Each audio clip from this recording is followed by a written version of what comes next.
Assalamualaikum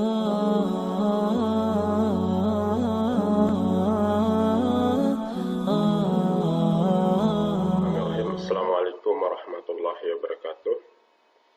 Perkenalkan, nama saya Muhammad Nasir, mahasiswa Magister Administrasi Pendidikan Universitas Mataram. Pada kesempatan ini, saya akan menyampaikan hasil investigasi saya tentang aplikasi Dapodik guna memenuhi tugas mata kuliah penerapan IT dalam manajemen pendidikan. Berikut laporannya. Pertama, yang melatar belakangi saya mengambil investigasi aplikasi Dapodik ini karena aplikasi ini memuat data keseluruhan dari seluruh data satuan pendidikan, baik peserta didik, pendidik, data pegawai, kurikulum, maupun data sarana dan prasarana serta data beasiswa dan data-data lainnya. Aplikasi ini dikembangkan atau dibuat oleh Kemendikbudristek pada tahun 2006. Aplikasi ini mulai diperkenalkan. Adapun yang menjadi tujuan saya pada investigasi kali ini adalah melihat spesifikasi minimum yang akan digunakan oleh perangkat komputer. Yang kedua adalah bagaimana sih teknis operasionalnya. Yang ketiga, apa sih kelebihan dan kekurangannya.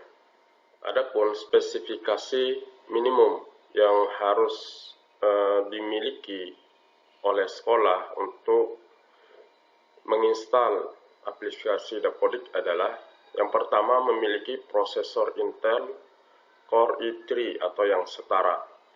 Yang kedua adalah memiliki memori standar 4 GB, kemudian harddisknya 120 GB, kemudian sistem operasi yang dipakai adalah Windows 10, dan aplikasi yang terpasang adalah peramban web seperti Google Chrome atau Mozilla Firefox.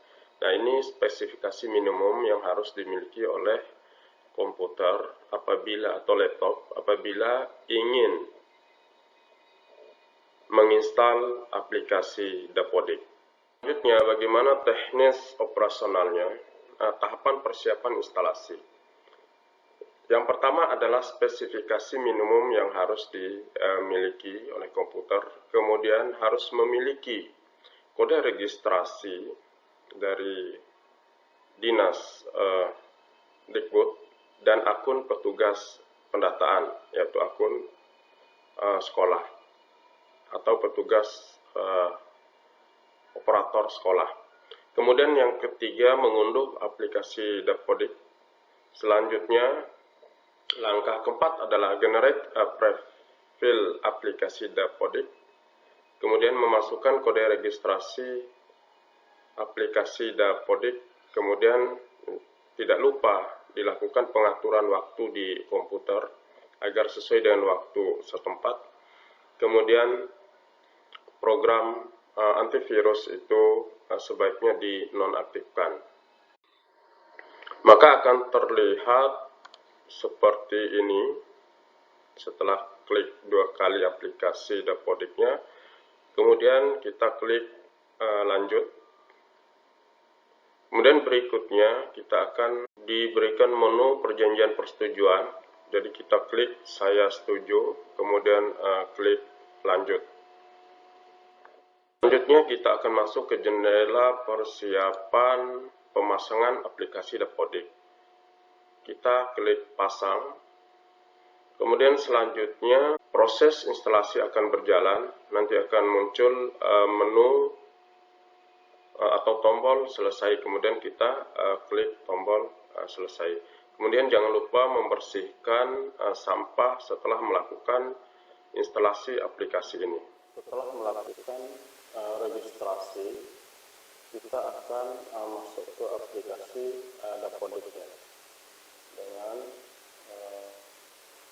sandi dan username yang sudah terdaftar pada saat registrasi. Nah, kita akan masuk di sini, kita klik nama sekolahnya untuk masuk ke aplikasi Dapodik. Nah, ini Bapak Ibu fitur-fitur atau menu-menu yang ada di dalam aplikasi Dapodik.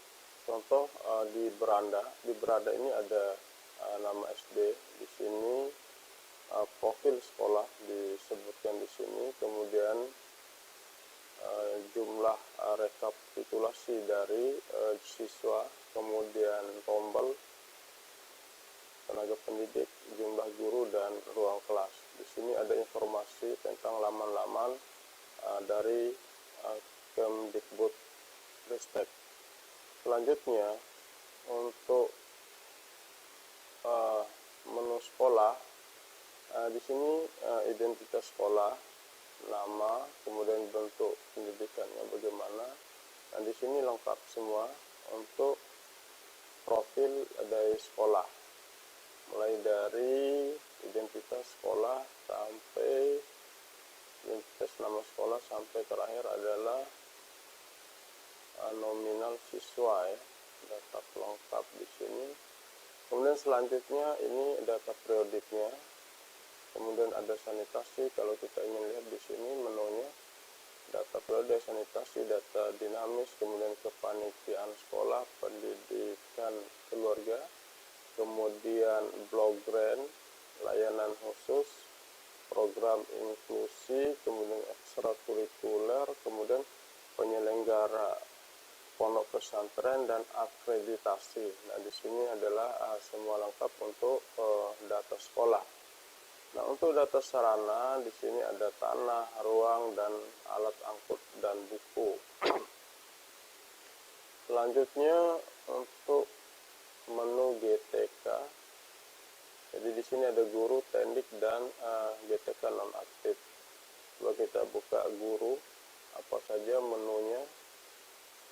Di sini ada nama guru, kemudian ada akunnya, tempat lahir, tanggal lahir, nama ibu kandung. Nah, apabila kita ingin ubah, kita klik dulu salah satu nama gurunya, kita klik ubah. Kemudian selanjutnya ini banyak Bapak Ibu, rombongan belajar, nilai-nilai jadwal, validasi, tarik data pusat unduhan, profil pengguna, dan pengaturan tentang dan keluar. Mungkin itu yang bisa saya sampaikan. Aplikasi Dapodik memiliki beberapa kelebihan. Yang pertama adalah Dapodik bisa dipakai pemerintah untuk mengalokasikan dana BOS. Yang kedua, sebagai acuan dalam penerimaan sertifikasi guru. Yang ketiga adalah untuk menentukan PIP siswa. Yang keempat adalah untuk menentukan bantuan sarana dan prasarana. Yang kelima adalah menentukan guru-guru yang akan ikut PPG dalam jabatan.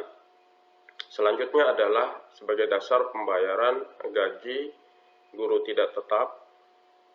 Dan yang berikutnya adalah pengajuan dan verval data nomor unik pendidik dan tenaga kependidikan atau NUPTK guru. Adapun kelemahannya yaitu kadang data itu tidak lengkap.